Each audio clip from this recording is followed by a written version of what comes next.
Allô ma belle sangha d'amour, j'espère que vous allez bien. Pour ceux qui ne me connaissent pas, ici Martin Bilodeau et aujourd'hui on se parle du point de vue zen, bouddhiste, mais aussi de la psychologie des contes et des légendes pour regarder mais qu'est-ce qui fait qu'on ne réalise pas nos rêves? Qu'est-ce qui fait qu'on ne va pas au bout de nos désirs, de nos élans, de ce qui nourrit notre âme? Et on va voir que c'est peut-être pas notre faute. c'est peut-être que on est un peu conditionné au contraire. On va voir ça ensemble dans quelques instants avec une belle méditation pour aller aux sources de nos rêves et surtout s'affranchir de tous les usurpateurs, les petits saboteurs intérieurs. Alors voilà, coucou tout le monde. Allô pour ceux qui sont en direct. Allô ma belle Manon, Madeleine, Sylvie, ceux que je vois qui sont déjà connectés ce matin. Alors, je suis de retour à la maison au Québec. On change de décor les dernières semaines. Le Mexique, Kyo, ici, la rive sud de Montréal. Vous vous promenez avec moi. Merci infiniment d'être là pendant qu'on est l'été, pendant que vous êtes partout à l'extérieur. Je sais que vous avez plein d'activités. En tout cas, je le souhaite si vous en voulez. Moi, je suis toujours en animation de groupe cet été, beaucoup, vous le savez, l'intensif au Québec. D'ailleurs, je sais qu'il me reste encore beaucoup de retraites, de week-ends et de semaines à animer au Québec pour l'année, mais tous les événements 2026 sont complets. On est content, on a même augmenté les limites pour les événements de week-end jusqu'à 35-40, pour les événements de semaine là, où il y a des processus où on bouge un peu plus à 20-25, mais je ne peux pas aller plus que ça. Je sais que je reçois en ce moment tous les jours des gens sur les listes d'attente, il y a encore 6 ou 7, je pense, retraites, semaines thématiques qui s'en viennent au Québec en animation, en résidence, il n'y a plus de place. Je vous invite à aller voir mon calendrier de 2027. Déjà, on a mis les dates. Et aussi, je suis au Mexique, je suis au Sri Lanka cet automne. Regardez les semaines que je vais animer au Mexique cet hiver sur patchalegria.com. On a un super festival où il y a tellement de gens tripants. Une vingtaine d'intervenants internationaux, facilitateurs, DJ, danseurs professionnels qui font de l'embodiment pour vous. En tout cas, vous pouvez aller voir ça. Je vous ai mis tout ça dans les commentaires du vidéo. Et aujourd'hui, justement, parlant de liberté, rêve, passion, événements qui nous stimulent le corps, le cœur et l'esprit. Mais comment ça se fait? Parce que la question, c'est pas est-ce qu'on est capable de rêver, c'est pas avons-nous des rêves? En tout cas, j'espère que vous en avez encore. Petits et grands, là, juste qu'est-ce qui nourrit? On vient de passer une semaine, nous, là, à Kyo, je guidais la semaine Renaissance, rite de passage pour le renouveau, la transformation, l'éveil au nouveau soi qui veut vivre. Il y a toujours quelque chose en nous qui pétille, qui est curieux, qui veut renaître ou juste prendre vie. Une nouvelle peau qui est là. La grande question, c'est comment se fait-il qu'on a l'impression de jouer plus souvent au jour de la marmotte, à recréer les mêmes choses, que de prendre de l'expansion, s'épanouir, guérir, évoluer, ce qui serait probablement le but de la vie. En tout cas, si on le voit d'une façon spirituelle ou même psychologique, finalement, le développement de l'être. Alors, il faut se rappeler que dans notre cerveau, au complet, finalement, c'est pas la machine qui nous propulse vers l'avant le plus. Lui, sa job, si on se fie à nos premières impulsions, c'est là où c'est trompeur. Si vous attendez, parce qu'il y a des gens qui attendent ça, là, qui attendent que, genre, il y ait un changement qui vienne, il y ait une nouveauté, une nouvelle opportunité, une porte qui s'ouvre, puis là, qu'en dedans, ça fasse « ouais ». Et c'est tout. Ça va toujours faire « ouais ». Parce que là, c'est toi, là, ton enthousiasme. Et le deuxième déclencheur tout de suite, c'est qu'il y a quelqu'un en dedans, ton cerveau là, primitif de base, qui va faire « oh, no, no way ». Mais tu n'as aucune idée si tu sors de la grotte, que c'est qu'il y a à l'autre bord de la grotte. Là, tu es enfermé dans ta caverne. Les habitudes, là, les façons de penser, nos dynamiques, nos relations, là où on habite, nos croyances, tout ça, là, une petite caverne. Puis là, dès que tu te mets à penser différemment, agir différemment, vivre différemment, là, ça fait yeah au début, puis ça fait, c'est comme si tu t'approchais là, pour sortir de ta grotte. Puis là, ça faisait oh que no, oh no, no way. On n'a aucune idée s'il n'y a pas un tigre à grandes dents, un mammouth qui va nous passer dessus ou n'importe quoi d'autre qu'on n'a pas encore imaginé. Et notre cerveau s'est développé comme ça. Notre cerveau, c'est pas un organe d'épanouissement nécessairement. Sa fonction première, c'est de nous maintenir en vie. Pas de s'épanouir, pas d'avoir une vie extraordinaire, pas de grandir. C'est pas l'âme, c'est pas l'esprit, c'est pas... Sa première fonction, qu'il faudra dépasser d'ailleurs, c'est no way. moi, j'y vais pas. Si tu me garantis pas que je vais sortir de là plus vivant, plus sécuritaire, plus confortable, ben, j'y vais pas. C'est comme si tu prenais l'avion pour aller n'importe où visiter, explorer le monde, parce qu'on le sait, quand on voyage, on s'explore intérieurement aussi. Puis, ben, quand l'avion arrête, tu fais comme, no way. Non, mon tout, t'as bien beau ouvrir la porte, là. Il n'y a absolument rien en dedans de moi qui veut aller vivre cette aventure. J'ai aucune idée. Si tu me garantis pas que c'est plus confortable, plus sécuritaire, plus facile, et que c'est tout du connu, j'y vais pas. Dans ce temps-là, on va rester dans la grotte, on va rester dans la cave, hein, cette caverne, le cocon qu'on va appeler dans certaines traditions, où on va toujours rester une chenille, une fourmi, c'est ça, une chenille. Je voulais dire un verre, puis là, j'ai cherché l'autre expression. On va rester un verre, parce qu'une chenille, c'est comme une verre, c'est un verre un peu plus dodu finalement, c'est tout. Des fois poilu, mais tu sais, ça reste un verre. Hein. Donc on va rester comme l'arvère, au lieu de, après, qu'est-ce qu'il y a si je perfore le cocon, si je donne un petit effort, si j'ai ma volonté. Notre premier instinct, c'est no way. C'est pour ça que anxiété, stress, c'est comme un arrêt d'agir. Le cerveau qui veut se survivre, mais pas vivre, ben lui, il dit non. Fait que si tu attends que ça fasse pas ça pour changer de vie, changer quelque chose, changer de mari, changer de pays, n'importe quoi, faire une nouvelle activité, partir en sac à dos, lire un livre sur quelque chose que tu n'as jamais lu, c'est ça l'aventure, c'est ça la découverte, c'est ça le courage. Parce que nos rêves, ils sont nés de quelque chose qu'on n'a pas encore vécu, réalisé, et ainsi de suite, petit ou grand. Après avoir rêvé, le premier indicateur avant de passer à la réalité, ça va être un « ouh, non, non, non, non, non, non, non, non ». Dans les personnages de contes de fées, d'ailleurs, il y a même plus que ça, il y a ce qu'on appelle l'usurpateur. C'est comme si tu savais, hein, c'est quoi les élans de ton cœur, tu connaissais tes rêves, tu sais qu'est-ce qui pétille en toi là, quand tout d'un coup là, tu imagines que tout est possible puis que tu pourrais faire des choses que tu n'as jamais faites avant, ou penser, ou voir, vivre d'une façon différente. Dans toi, dans tous les contes de fées et légendes, il y a toujours cette espèce de usurpateur. Et il est là aussi notre cerveau comme de base, le reptilien un peu poche, là, ou même des mécanismes de sabotage en nous. Dans le Roi Lion, par exemple, je ne sais pas si vous vous souvenez du Roi Lion, là, mais bon, très beau conte de Walt Disney. Le Roi Lion, mais dans le conte, celui qui est usurpateur, c'est Car son nom, Car? Je ne me souviens plus, dites-moi c'est quoi son nom. Celui qui va prendre finalement le trône au lieu du roi, au lieu de Mustapha. Ça, c'est l'usurpateur.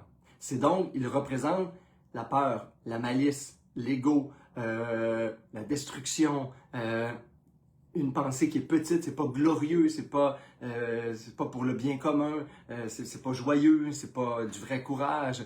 C'est lui qui prend le trône, parce que l'autre, il renonce pas. Ben, il se fait pousser dehors, mais au début, il croit plus qu'il mérite. Au début de l'histoire, il s'en va. Il reconnaît pas en lui qu'il est le roi. On reconnaît pas en nous qu'on a l'autorité intérieure pour vivre nos rêves et on a toutes les capacités, talent, courage pour faire ça. Dans le conte de Cendrillon, les filles, j'ai beaucoup de femmes qui m'écoutent, dans le conte de Cendrillon, c'est la même chose. Le conte de Cendrillon, ultimement, je vous parle bien de Cendrillon, là, oui, on est avec Martin Bilodeau dans un brin de sagesse bouddhiste et une méditation, et on se parle de Cendrillon. Ah, et mon horloge vient de me lâcher, fait qu'on peut parler longtemps. Cendrillon, l'autorité usurpatrice extérieure, la belle-mère, les belles-sœurs, ben, essaie de tuer son identité. Essaie de lui faire croire, hein, c'est un peu ça quand le monde extérieur, la société, notre patron, notre éducation, peut-être même nos parents malheureusement, nous ont rendus petits. Quand le monde extérieur nous a rendus petits, il nous a déconnectés de notre identité, de nos rêves, de nos potentialités. Et si on y croit, mais on pense qu'on mérite rien d'autre. L'hésitation de Cendrillon, le jour où elle découvre tout d'un coup qu'elle peut être une princesse, elle reconnaît sa beauté, mais c'est symbolique, c'est sa beauté intérieure, c'est pas j'ai un nouveau chignon, gang, puis j'ai des souliers de verre, c'est symbolique. Alors, sa beauté, sa splendeur, son rayonnement, son être. Puis là, elle retourne dans ses habitudes, et c'est pas elle qui va chercher à ressortir, ils vont devoir la chercher, l'usurpateur, c'est ça, c'est aussi ça. C'est ça dans Voldemort, dans Harry Potter, celui qui crée la peur finalement chez les gens. C'est ça dans Le Seigneur des Anneaux. L'anneau est l'usurpateur dans Le Seigneur des Anneaux. L'anneau, c'est pas le Mordor, c'est pas l'entité, c'est l'anneau qui finalement se sert de tout notre côté obscur, de nos hésitations, notre colère, notre repli sur soi, la tentation, nos obsessions puis nos compulsions qui nous détournent de notre chemin de vie, de ce qui fait du bien à notre âme. Alors la grande question, c'est pas connais-tu tes rêves? C'est arrête de suivre toutes les petites voix qui sabotent. On va appeler ça l'usurpateur dans la psychologie des contes de fées et des légendes. L'enseignement que je viens de vous faire ce matin est fortement inspiré de ça. J'adore cette étude-là. Et il y a toujours ça en nous, parce que c'est primitif, parce que c'est ancestral, parce que ça nous a permis à une époque, on vivait dans des grottes peut-être, mais tu sais, même là, il fallait bien qu'il y ait un dude dans la gang qui sort de la grotte, puis qui aille chasser, pêcher, cueillir, je sais pas moi, qui sort sa canne à pêche, puis qui nous ramène du poisson. T'sais, il a bien fallu sinon, c'est la fin de l'espèce vivante, c'est la fin de l'humanité. C'est notre fin aussi, quand on reste dans notre caverne, puis qu'on sort plus, puis qu'on reste là. C'est comme mourir avant de mourir, on se momifie avant même que notre cœur arrête de battre. On en a des rêves, petits ou grands, je vous le dis, c'est des petites choses, des petites habitudes de vie, des grandes. Tout ça, c'est entremêlé. On va méditer maintenant pour voir qui je serais, qu'est-ce que je ferais de ma vie, qu'est-ce qui est là en moi si je ne cherchais plus à répondre aux attentes des autres, si j'écoutais plus la petite voix de la peur, si je vivais sans hésitation. Tu le fais, tu le rêves, tu le fais. Moi, c'est pas mal ça ma vie. Une vision, l'action. L'action est imparfaite en passant. Une constellation d'actions, mais pour y aller, c'est pas le plus vite le mieux, c'est j'y vais et comme je peux. Et c'est merveilleux comme ça. Alors voilà, mes amis d'amour, ce matin, je vous invite à reconnecter à l'espace de vos rêves, vos aspirations les plus profondes, les élans qui vous reconnectent à votre source d'être, qui vous êtes, revenir à la maison. Et après ça, on va essayer de voir, mais si j'arrête d'écouter toutes les autres petites voix, y a-t-il des saboteurs, des usurpateurs en moi? On va les identifier. Puis dès qu'on les voit, ils perdent leur masque, ils perdent leur fonction, ils disparaissent. Moi, je suis super excité sur l'enseignement de ce matin, je sais pas. Je sais pas vous, mais en tout cas, je suis content que vous soyez là, mais juste de moi à moi, là, on est bien excité de vous parler de ça ce matin. Mon petit enfant intérieur et moi-même. Alors voilà, on a un temps pour vous asseoir. Reste debout, me parle. Je vais prendre des belles grandes respirations profondes.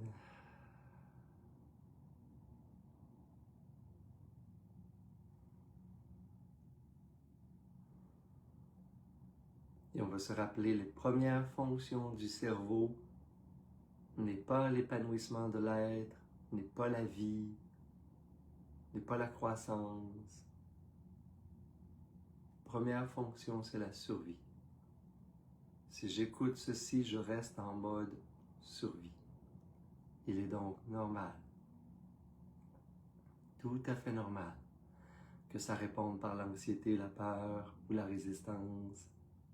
C'est à moi, c'est le premier seuil pour me vivre, me réaliser, m'épanouir. Le pas au-delà du premier instinct de survie, de la résistance et de l'anxiété.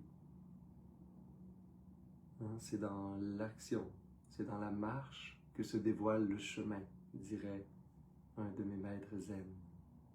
C'est dans la marche que se dévoile le chemin. Non pas en restant immobile ou figé de peur. Certainement pas. Alors, le chemin vers nos rêves, le chemin vers nos aspirations, vers les élans d'enthousiasme qui nous habitent. On peut prendre une belle posture dans laquelle on respire et imaginer que ce souffle est déjà un souffle rempli de curiosité, rempli d'optimisme, rempli de joie, de légèreté. Quand ça inspire, l'être est léger. Quand ça expire, tout ce qui est lourd est libéré.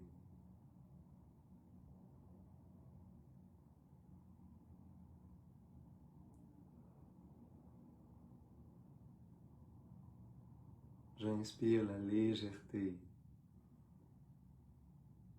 J'expire tout ce qui résiste.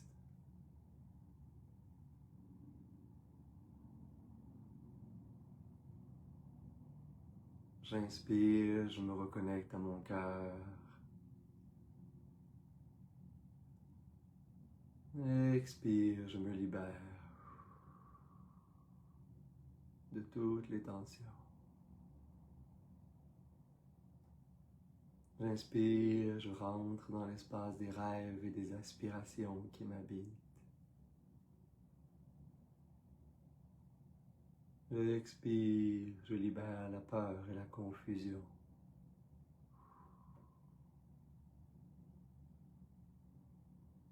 Et je peux imaginer, en gardant une respiration régulière, mais à la fois profonde, tout en étant naturel, je peux garder l'esprit, une image peut-être d'une lumière au centre de mon être.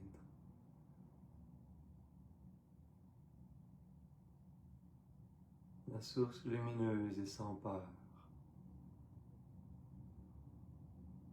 Une joie, un enthousiasme.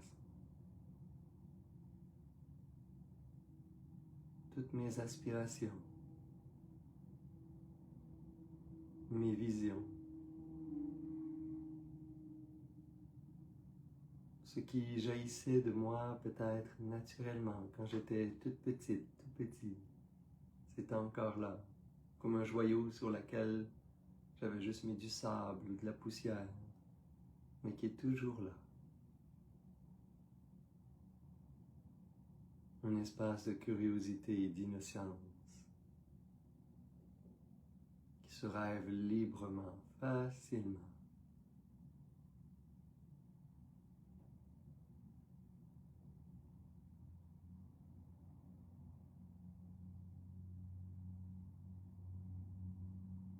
On peut imaginer que ce joyau, cette lumière illumine à nouveau tout mon être, mon cœur, mon esprit.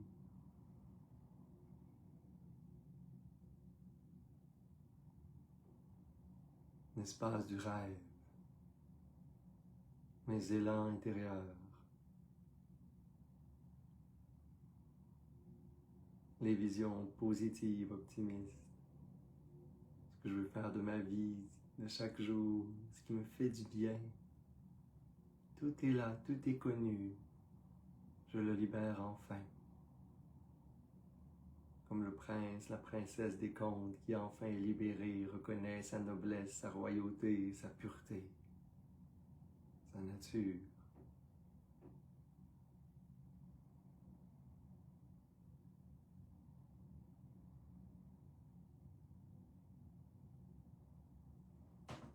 Et je peux prendre un temps pour me demander si personne ne me jugeait,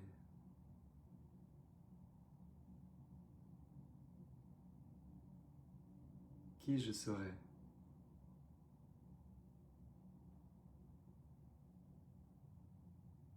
S'il n'y avait personne à qui plaire, qu'est-ce que je ferais de mon quotidien, de ma vie?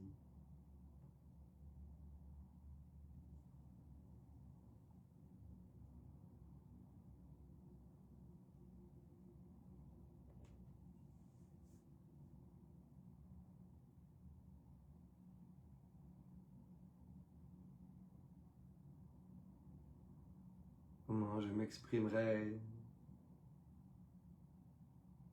Qu'est-ce que j'aimerais créer, faire de ma vie?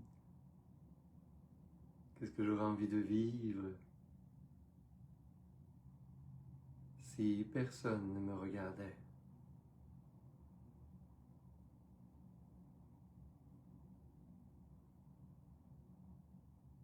Si je disparaissais au regard des autres,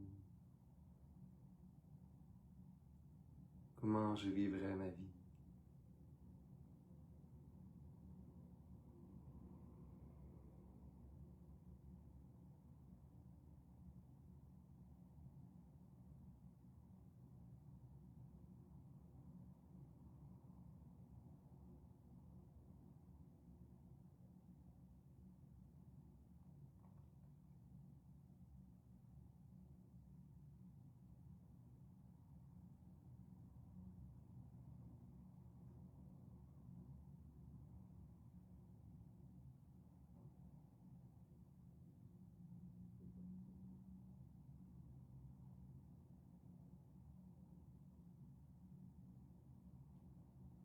Si je me libérais où j'étais complètement libre de la peur, de la honte, de l'insécurité,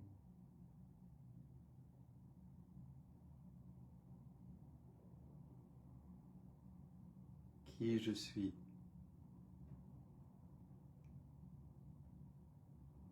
quel être veut jaillir de moi, se manifester, si je retrouve toute ma dignité, sans peur.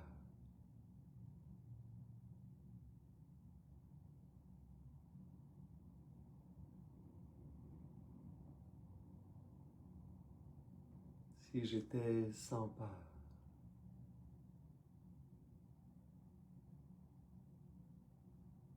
qu'est-ce que je ferais de ma vie? Qui je suis, libéré de toute résistance et toute peur, toute hésitation.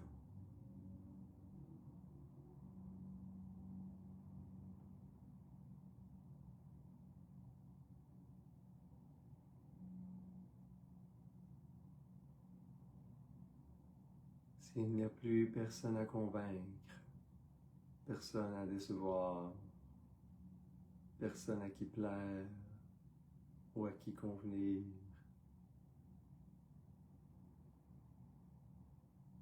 qui je serais, comment je vivrais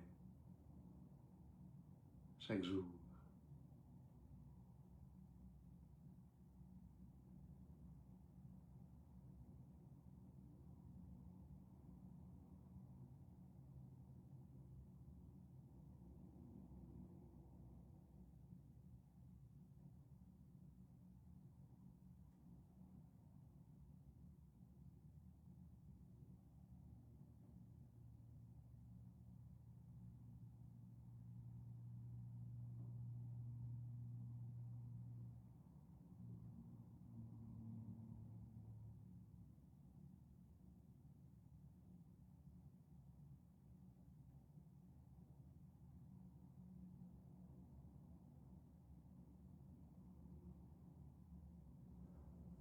Et je peux revenir à cette flamme vivante en moi,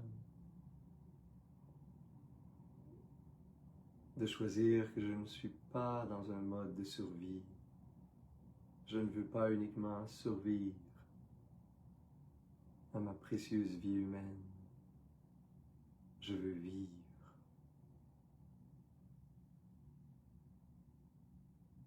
Je ne peux pas écouter les petites voix qui ont toujours peur, insécures, anxieuses. Ces voix sont les voix de la survie. Il y a aussi des élans plus grands en moi, comme l'appel du héros, de la héroïne. Il y a des rêves, des aspirations, même parfois oubliées. Qu'est-ce qui se rêve en moi? À quoi ça aspire en moi? Qu'est-ce qui m'exalte, me rend vivant, vibrant? Et je décide de remettre tout ça au centre de mon être, comme sur le trône. De redonner à tout ceci, mes rêves, mes visions, mes aspirations, l'autorité de me guider.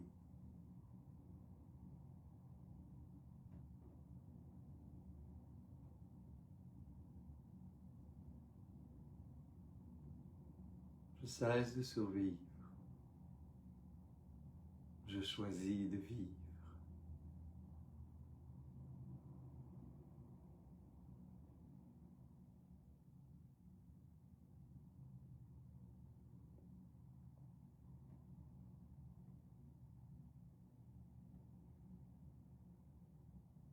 Et je peux reprendre en cette volonté, cette sagesse, quelques respirations plus profondes avec peut-être un léger sourire sur les lèvres.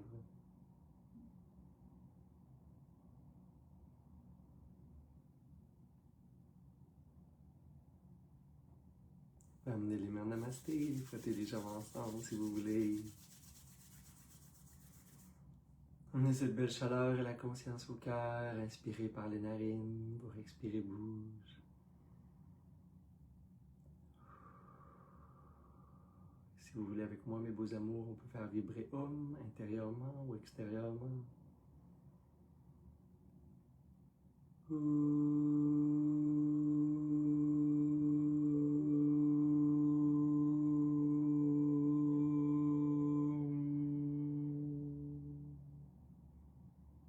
Namasté. Alors, merci beaucoup à vous d'être là chaque semaine. Ah, ma belle Brie Daniel qui est là, qui vient de passer Renaissance avec moi. On est dans l'écho, la résonance de notre sujet des derniers jours dans la retraite. Renaissance, rite de passage au cœur de nos propres processus d'empuissancement, comme on pourrait dire en français, de transformation. Alors, merci d'être là, merci de me suivre, merci d'être là pour ceux qui s'en viennent aux prochaines retraites. J'ai hâte de vous voir au Québec encore, vivre de beaux, doux, grandiose, parfois un moment ensemble, et surtout toujours dans le cœur et dans la vérité, je nous le souhaite en tout cas. Je vous le dis pour ceux qui veulent, il y a déjà des gens qui m'en parlent beaucoup. Nous, on commence à acheter nos billets d'avion pour Pacha Alegria, ceux qui viennent en décembre, en janvier, en février. C'est le temps de contacter peut-être notre agence de voyage ou la vôtre, chercher par vous-même. Mais sous-estimez pas le fait que la côte Pacifique est en plein boom en ce moment. Ça se développe, les nouvelles autoroutes, l'agrandissement des aéroports, tout est en expansion. Il y a donc une surdemande là, pendant l'année, depuis déjà les dernières années suite à la pandémie. Alors, vous pouvez déjà commencer à butiner là, vos rêves et regarder ce qui est là, tout doucement, sans nécessairement passer à l'acte. Mais c'est un beau processus, même si on est pendant l'été.